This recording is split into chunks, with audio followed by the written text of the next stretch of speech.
So, let me give you some background. I've known my wife since we were around 13, although we weren't very close at first. By chance, we became closer and started dating when we were 16. We got married when we turned 21, and now we have 2 kids together. Our son is 5 years old, and our daughter is 3. I'm the sole breadwinner in the family and earn a good income from my job.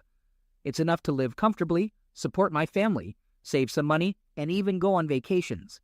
Towards the end of last year, I went through a lot of personal issues, and I was laid off from work for about a month due to some problems at the work site. During that time, I took some time off, looked for another job, relaxed a bit, caught up with friends, and had a few drinks. Not excessive, and only at night when the kids were asleep. All of this led to arguments between my wife and me. I got my current job in late November, and because of my work schedule, I had to wake up very early on New Year's Day. So, we went to my parents' house to watch the fireworks.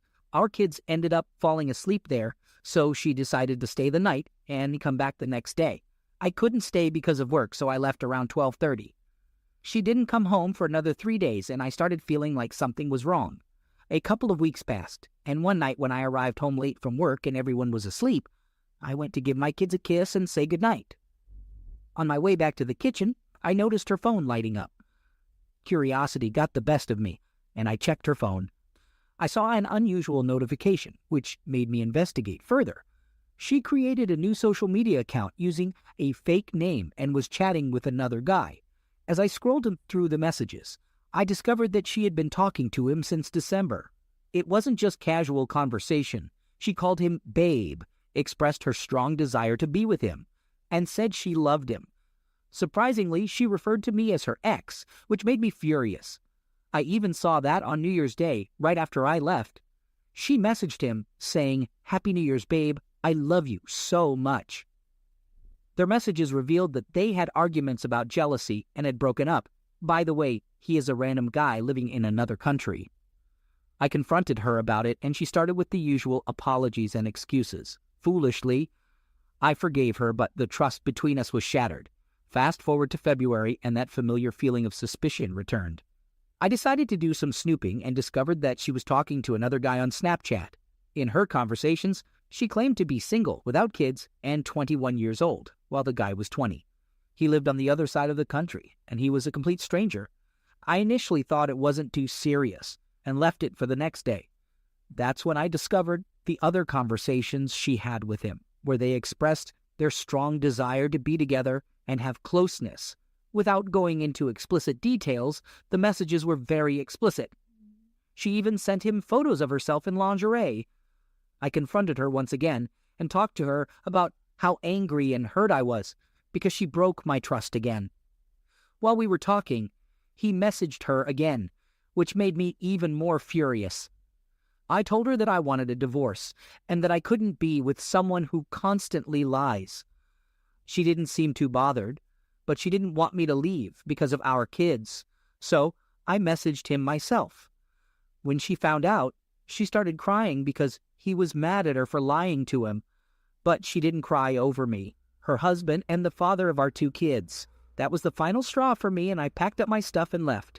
She said she loves me, but she's not in love with me anymore. I don't even know what our relationship is anymore. Technically, we're still married, but how can I stay with someone like that? However, I don't want my kids to suffer because of their mother's actions. So here's what happened next. I turned to a lawyer to try and sort out this huge mess. I knew I had to go no contact with my wife because every conversation just seemed to turn sour. It was tough because she was still the mother of my children, but she'd hurt me too much. Meanwhile, she was having a tough time. She struggled to make ends meet and couldn't provide for herself or the kids. That was a whole other worry. Our kids were so young, and I didn't want them to suffer because of our situation. So I did the next big thing. I filed for divorce. That was a harsh blow for her. The house we lived in wasn't actually ours. It was a gift from my mom to me. So in the end, I ended up keeping the house, and she had to move out. My ex doesn't have a lot of savings, so she could barely afford to rent a place. The only option left was for her to move to a trailer park and live in a rented trailer. She didn't have any family or relatives to turn to. She'd been abandoned by them at an early age, and now was all alone. Now, She's out there struggling to make ends meet, and I'm here, taking care of our kids and trying to provide the best for them. I have full custody, and I plan on doing everything I can to ensure they don't end up like their mother. So, that's where things stand now. It's not perfect, but it's better than where we were. Life has a funny way of teaching us lessons, and I guess this was mine. Now all I can do is focus on our kids and hope for a better future.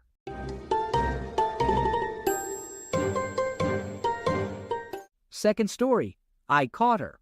I had been in a relationship with a girl for 6 months, and we had gone on several small trips together. It was not just a casual fling, but a serious commitment. One evening, we had plans to spend time together, but she canceled last minute due to a sudden family dinner. She called me from the restaurant's bathroom claiming to be there with her family because it's considered impolite to talk on the phone in a restaurant, except inside the women's bathroom. She apologized and promised to call me later that night once she returned home from dinner. That night, she didn't call me as promised, so I decided to call her. However, she didn't answer. The next morning, I received an early morning call from her phone, so I answered. It was a guy on the other end asking who I was. Confused, I asked him the same question, and he revealed that he's her boyfriend. He had just discovered that she was dating someone else, me. According to him, they had been in a relationship for a year, but he had been occupied with his business and hadn't been able to see her for the past few months. Supposedly, they had gone out for dinner the previous night and then checked into a hotel. While she was showering that night, he noticed her phone ringing and saw that it was a guy's name. Curiosity got the better of him, and he decided to snoop through her phone, discovering all the pictures of us together and the exchanged emails. He kept it to himself and waited until the morning when she was still asleep to call me and confront the situation. I was extremely surprised, so I told him he could have her and that she was worthless. He responded, saying he just wanted to make sure I was done with her. She called me on the phone, crying and apologizing, promising to explain later. I told her to go away and used all sorts of terrible words. I'd never been so harsh with anyone before or since with the things I said. It felt satisfying, and even more satisfying, when she started breaking down. I felt really awful for the next few days and realized that this guy was nowhere near the level of boyfriend I had been to her. He was a fool. I felt like I deserved her more, and she claimed she had already ended things with him and begged me to take her back. I demanded evidence that she had truly ended it with him. She provided the proof, and we reconciled. However, the guy then started stalking her and sending threatening emails and texts. The police got involved, and he backed off. A few months later, she moved to another country under the pretense of studying abroad, but it was actually to spend time with a guy she had been chatting with on MySpace. That's when I finally ended the relationship. It was a tough year for me, but I learned a lot. I will never be that trusting and gullible again. I cringe when I think about the time I wasted with her, especially when I tried to change her after we got back together. She had a boyfriend from before she met me, and I was being fooled. She claimed she realized she liked me more at some point, but then why did she go back to the other guy? The answer is, she was a deceitful and unfaithful person. Since then, she has gained weight, lost her attractiveness, and overall transformed from cute to unappealing. I definitely feel like I came out on top in the end. Third story. I have been happily married for 3 years with my wife. I believed we were content and deeply in love, but a few days ago, she dropped a shocking revelation on me. She confessed to having an affair and expressed that she still loves me, but desires an open relationship. It devastated me, and I asked her to leave so I could process and make sense of it all. Fast forward to this morning, I received a visit from her parents, my in-laws. I've always had a positive relationship with them and hoped they would support me and help me persuade my wife that this situation was unfair to our marriage. To my surprise, things didn't go as I had expected. Her dad, a man whom I've always held in high regard, initiated the conversation. He revealed to me that their own marriage had been saved by embracing the same terms that my wife was proposing. They had chosen to have an open relationship several years ago, and he claimed that it had actually strengthened their connection. He expressed his desire for us to have the same experience, stating that accepting this would be a display of love and maturity. I was completely shocked and struggling to comprehend this revelation when her mother added her input. And her words, they were incredibly harsh. She bluntly stated that I was failing to meet her daughter's needs and labeled me as inadequate. According to her, I was being self-centered and unloving by refusing to embrace the new arrangement. Guys, I felt stripped of my masculinity, betrayed, and utterly bewildered. This is not what I anticipated when I made my vows and said, I do. I can't simply overlook the act of cheating. This is not the kind of lifestyle I desire, and it feels unjust and overwhelming to have this sudden burden placed on me. It's as if my whole world has been disrupted, and now I'm expected to embrace it as if it's some profound revelation. Get ready for another unexpected turn of events, this time involving my mother, and it's not a pleasant story.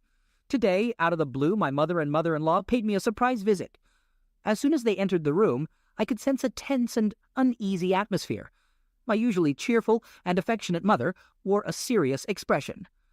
Son, she started, speaking in a confident yet kind manner, we've been talking about your situation. Yeah, I've noticed, I replied, crossing my arms. What do you think about it, Mom? She exchanged a glance with my mother-in-law and let out a sigh. I think it might be worth considering. The arrangement your wife is proposing. I was taken aback. You're siding with them? Why?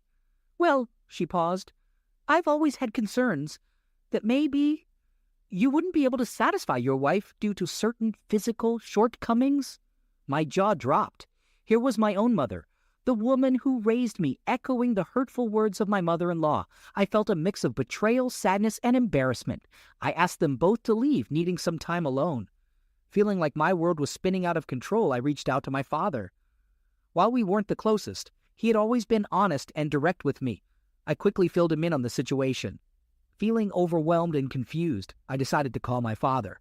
Although we weren't extremely close, he had always been upfront and truthful with me. I promptly described the situation to him. Jesus, he grunted on the phone. Your mother said that. I can't believe it. Well, actually, I can. His words caught me off guard. What do you mean, Dad? I'm not surprised that she's siding with this. Your mother, she wasn't exactly faithful herself. It's a significant reason why we divorced when you moved out.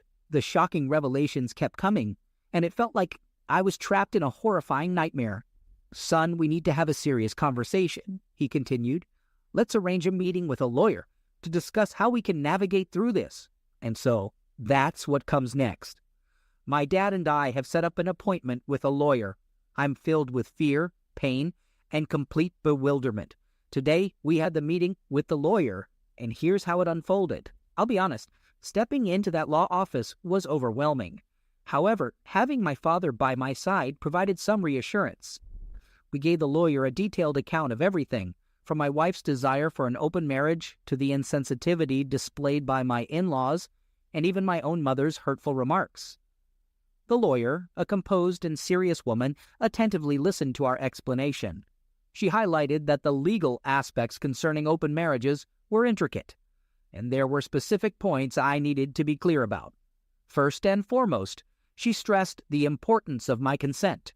No matter what others may say, it is crucial that you have the right to decide what you feel comfortable with in your relationship, she firmly stated.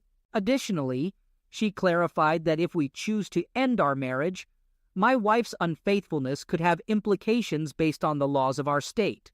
She also discussed the division of assets, potential spousal support, and how any future instances of infidelity might influence these matters. Lastly, she recommended that we consider undergoing couples therapy before making any major decisions. This suggestion was not legally mandated, but rather a personal recommendation. She explained that therapy could provide a safe and mediated environment for my wife and me to express our emotions and thoughts, offering a chance to seek resolution. However, I'm afraid it's too late for couples therapy. Just an hour ago, I had a conversation with my wife over the phone, and her response was, well, exactly what you would expect. Therapy won't make a difference, she said with a cold tone. I still love you, but I'm firm on this. You either accept it or it happens without your agreement." I was completely speechless. The woman I had loved and married stood before me presenting an ultimatum that shook me to my core. In that moment, something inside me snapped. I asked her for a divorce. To that, she simply smirked and remarked, "I won't sign any divorce papers. We made vows, remember?" I packed a bag and left our home, feeling more lost than ever before. I made the decision to temporarily move in with my father. Did you think it ended like that? Oh, no. My mother appeared at my father's doorstep, scolding him for standing by me and encouraging my stubbornness. She insisted that I should be more compassionate and adaptable in my marriage. That was the last straw. My patience and kindness, already stretched thin, completely snapped. I confronted her and called her out for her double standards and unfaithfulness. "You're nothing but a cheating witch," I angrily exclaimed, releasing all the built-up anger and sense of betrayal. "You have no right to lecture me about compassion and adaptability." She stormed off, visibly shaken. I had never spoken to her like that before, but in that moment, it felt justified. So here I am, residing with my dad, uncertain of what to do next. My wife refuses to divorce, my mother lacks support, and my world has been turned upside down.